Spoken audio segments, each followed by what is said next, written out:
if we dropped you in it. Oh, I've got the same genetic code. We'll have a common ancestor. Well, you don't have the same genetic code. In fact, the mycoplasmas use a different genetic code and Little would bit. not work in your cells. So there are a lot of variations on the But you're not saying it belongs to a different tree of life from me, are you? Well, I think the tree of life is an artifact of some early scientific studies that aren't really holding up. So the tree, there may be a bush of life. Right. Yes. Bush, a I don't tree. like that word. Richard, But that's only in All right, I concede that point. Yeah. So there is not a tree of life, and in fact, from our deep sequencing of organisms in the ocean, out of now we have about 60 million different unique gene sets. We found 12 that look like a very, very deep branching, perhaps fourth domain of life.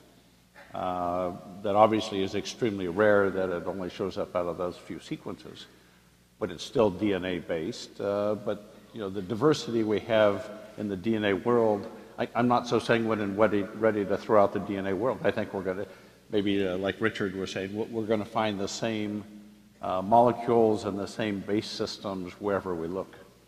You, in fact, had a comment you wanted to make, Richard, I think.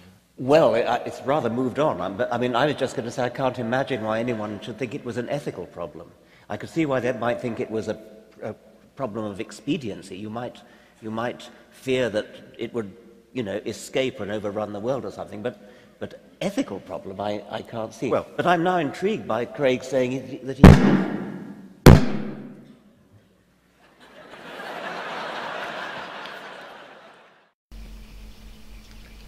What is panspermia? Well, panspermia is a theory about where life originated because it's starting to look more like life possibly didn't originate on Earth.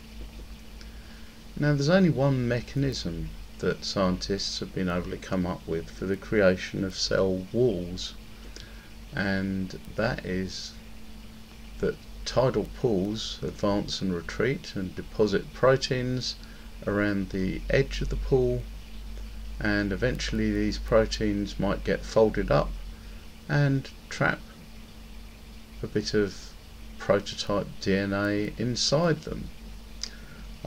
Now, this could work.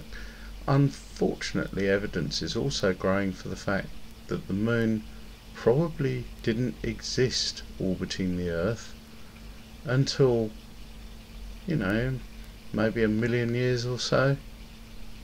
So, what was it that created these tides? There wouldn't have been any tides to do it. And as a result of all this mounting evidence, more and more scientists are becoming convinced that somewhere in the galaxy life was created, and by some mechanism it has spread. And what are these mechanisms? There's two forms of panspermia which I'll talk about. One is purely natural and the other one is directed. So here we have a photomicrograph of a section through a meteorite, and there seem to be fossil bacteria in this meteorite. Now, it's not proven, but there are certainly scientists who find this very convincing. But perhaps more tellingly, the Russians did a cleaning job on the space station and they found plankton and bacteria. Now, according to the Russians, they were alive, and the agency writes, some organisms can live on the surface of the International Space Station for years amid factors of space flight such as zero gravity, temperature conditions and hard cosmic radiation. Several surveys have proved that these organisms can even develop. Now, these plankton probably came from Earth. However, there are places where large quantities of water droplets get ejected into space, and we've seen that recently. And here we have Europa, and Europa has some mysterious jets of water, which you can see in this picture here, coming out of the bottom. And the water would freeze into droplets which would contain whatever might be inside the moon and drift through space.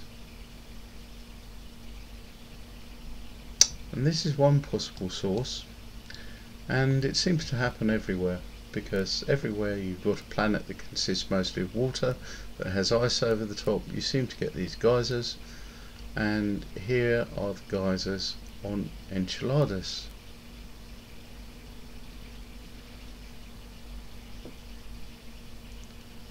So there is a natural way, and I'm not saying that these organisms would come within our solar system, they might come from thousands of light years away, but there is a natural way that organisms from an ice covered watery world can actually be spewed directly into space. But I said I'd talk too about directed panspermia, and directed panspermia is the idea that someone somewhere is deliberately seeding space with life. And this would be very cheap to do. We could do it as we are. It's simply a question of using a large railgun to shoot packages like a shotgun of organic matter. Now we'd expect to find, if this was going on, some evidence of this. Well, we may very well have done.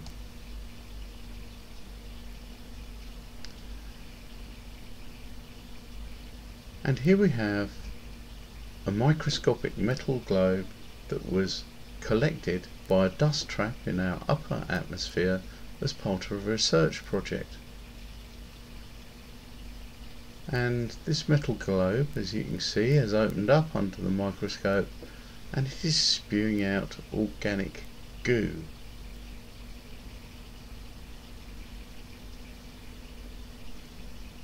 And the scientists who found this themselves claim that it could have been designed by an intelligent species to seed and propagate alien life on Earth, but I would have thought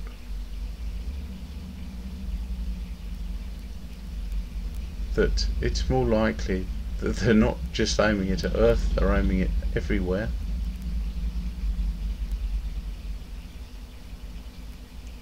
And this is quite stunning, to find direct evidence of something that's come from somewhere else, that's organic, and it's wrapped in metal. This is quite good evidence for directed panspermia. And one objection has always been that, well, we'd expect to find lots of different types of creatures on the Earth that don't share our genetic heritage and don't really have very much in common with us. As it happens, we've found one. Let me introduce you to an alien.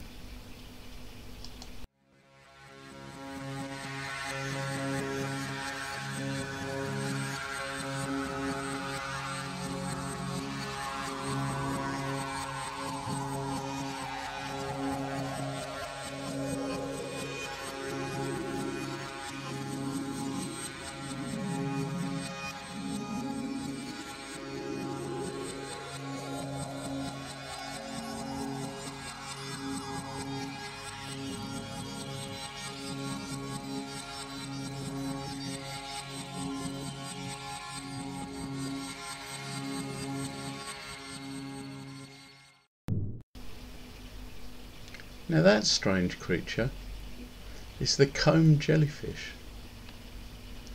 and scientists were astonished in 2014 when they got around to sequencing its genome and found it had almost nothing to do with any other animal or plant life on Earth. As it says here, a close look at the nervous system has led a team of scientists to propose a new evolutionary history, one for the comb jellyfish and one for everyone else. Now, they have a very complex nervous system, but they use a totally different set of chemistry from every other animal. And they've looked at the genetics of every animal that we've so far sequenced, and there are very few similarities. In fact, comb jellyfish are really weird, and they grow quite big too. They can be up to 4 feet long, and it's just a big puzzle as to where these creatures came from. And I would suggest what you've got is multiple sources of life, and one source happens to create our sort of life, and another source has happened to create this rather bizarre creature. So I hope you've found this interesting, and if you have, please like, share and subscribe. Subscription is free, and you will get notifications of any new updates on my channel on your home page at YouTube. Thank you very much. Well, you could subscribe to Arduinotronic, or just go jump in a lake.